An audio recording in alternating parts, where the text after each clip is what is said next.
success rate than secular do. And I'll just tell you, that's just the facts, folks. I mean, I'm not telling everybody you need to go with faith-based programs, but they are much higher in that.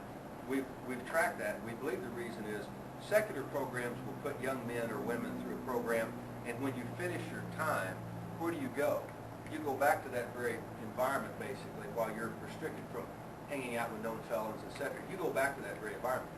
Faith-based organizations, many times we found with these people, it's the first time they felt loved and cared for, and they have a family. And so many times the faith-based organizations embrace that person upon release from incarceration, and they literally place them in a healthy, wholesome environment as opposed to turning them back to the community that produced them to begin with. And so their rates of success are much, much higher, and we believe that's why. Good.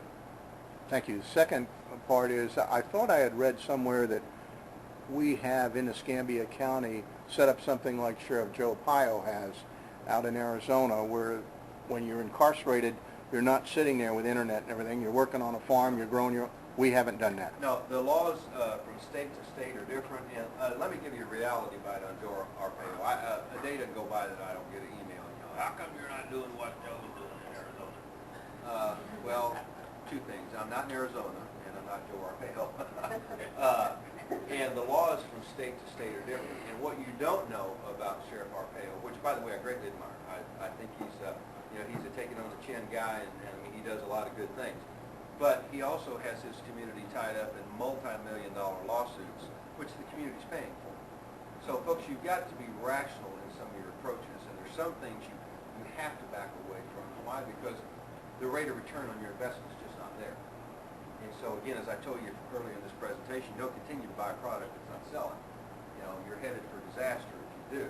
And so you have to take a measured approach. In Florida, we can't do chain gangs. I told you about the juveniles. We have to provide certain access. It's the law. By the way, I cannot make inmates work in Florida if they choose not to work.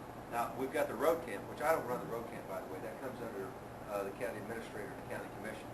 But doesn't that sound good? Send them up to the road camp, let them work. Does that sound good? Good. Okay, I incarcerate people for $45 a day. You know what it costs you to incarcerate them at the road camp? $89. So it's double what it is for me to have them in jail down here. They must volunteer once they're adjudicated to go to the road camp, you know, and it depends upon their offense. Obviously, I can't let, you know, a rapist go to the road camp, which is basically minimum custody. Why? Because they'll escape and reoffend. So you've got a lot of criteria involved there on who can work the road camp. But again, I encourage you to do a little bit of research before you jump on that bandwagon and say, boy, you know, I want these guys in chains and pink suits and you know, have Morgan take all the TV sets out and all that. While you can restrict that stuff, which we do, you know, we don't allow them HBO and Cinemax, and we restrict what they can watch, and it depends upon whether or not, you know, they don't have any what's called deficiency reports, meaning that, you know, or I'm sorry, disciplinary reports, where, you know, they've had a run-in with one of our correctional officers, or they're not compliant with the regulations. But we can't just go in there and, you know, turn their beds upside down and say you can sleep on the floor. So, but, you know, we meet, I will tell you, we meet minimum standards that we're required to meet. Why? Because we can't afford anything else. And I agree with Joe Arpaio. I'm one of those guys, you know, I've got soldiers in Afghanistan that are out there in chemical gear and black vests at 125-degree heat, and I got to air condition your room, you know, and it makes a lot of sense to me. But again, you cannot abuse people incarcerated. I mean, that's not who we are either. So. When you basically do cleanup at a neighborhood like Mayfair, where do they go? That is an excellent question. We don't select the area that we go to. The neighborhood watch group, we will meet with them and they'll say, this is our worst area in Mayfair. We have more drug dealing, more prostitution, whatever it is in your community. And it could be speeding, by the way. We've gone to a couple of communities and they said, could you kind of focus on this area? By the way, we set up a traffic control point. We check for safety issues, wants and warrants, all that stuff. And that is selected by the neighborhood watch. And so we'll go there. And depending upon the area, it can be anywhere from 6 square blocks to, I think we've done up to 12 square blocks. The tonnage right now, I think the highest tonnage we've gotten, oddly enough, was north of my mom, was up at Cottage Hill. And it was about 13 tons of trash. But what I meant, though, is that, you know, when you chase them out of Mayfair, where do they just go to another neighborhood? Well, crime is rotating. Let me give you an example, because you got to understand something. What you must do, your goal with crime is I approach crime like cancer. With cancer, you don't just contain it, you eradicate it. Whether it's chemo, surgery, whatever it turns out to be, whatever your doctor prescribes. So what we try to do is we try to contain crime and then start eradication procedures, because it will spread. When we do prostitution sweeps, the word gets out that you're sweeping for prostitutes, which we do regularly, by the way, in Brownsville. So they'll move to Montclair, Mayfair, up on North 29 where the hotels are, etc. And then the community calls and says, Sheriff, you know, the hookers are walking 29. So we go up there, okay, and you're actually moving this around the community. The reason being is this. Normally it requires at least 3 arrests before the judges will give a prostitute any amount of time in jail.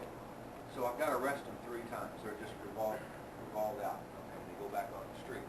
And so that's why I tell you, why I always like to tell the community, yeah, it's frustrating for us in law enforcement too, because we take them off the street, they're back on the street. We take them off the street, they're back on the street.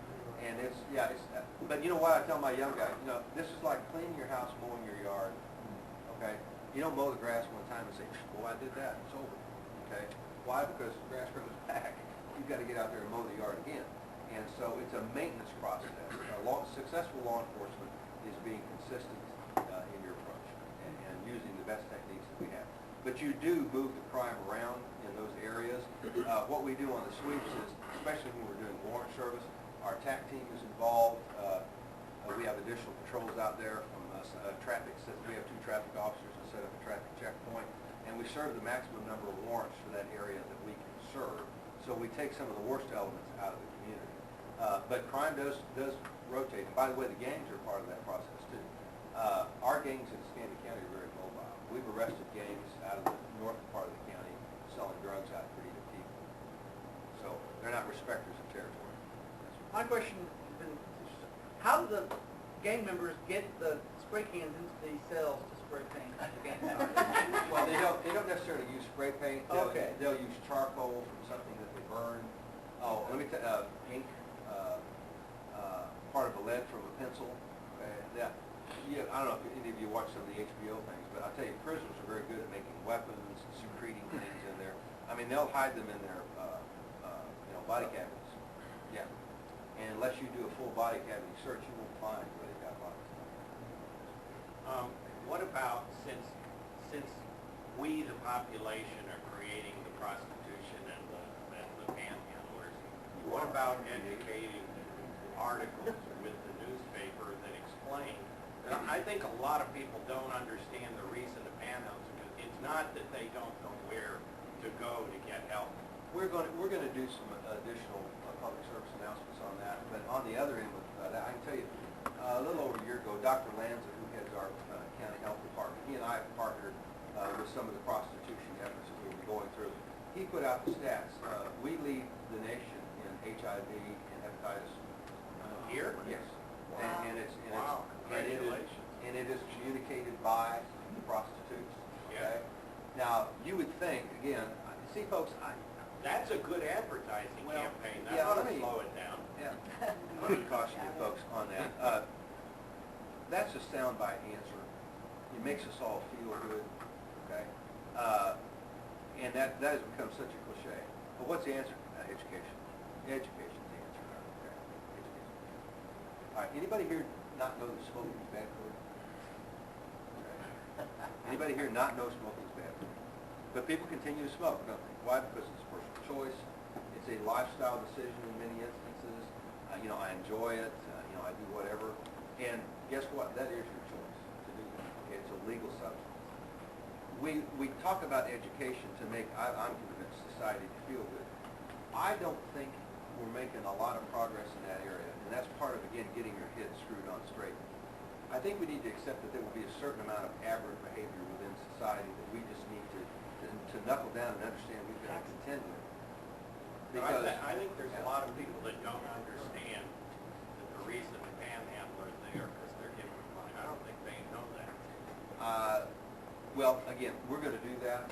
I will do things initially to give them a try, even though I'm not convinced they'll work.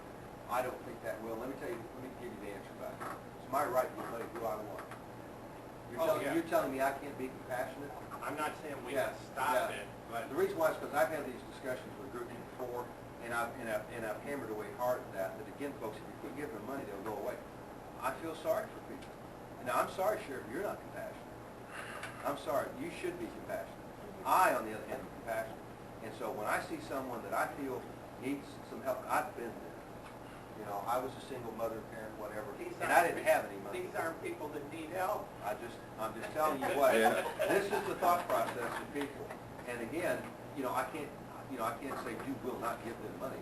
I don't have the You authority. just exposed the fact that they're not people that need They're making help. more money than all of us. You cannot, let me tell you a fact that I've come to understand. You cannot save people from themselves. You But cannot I save think we people. might improve it. Yeah. And I hope springs eternal. From a completely different perspective, I have had professional encounters with deputy sheriffs twice in the last 20-plus years, stopped for traffic violations, guilty. One of them was amazingly courteous, and I'm always courteous to police officers.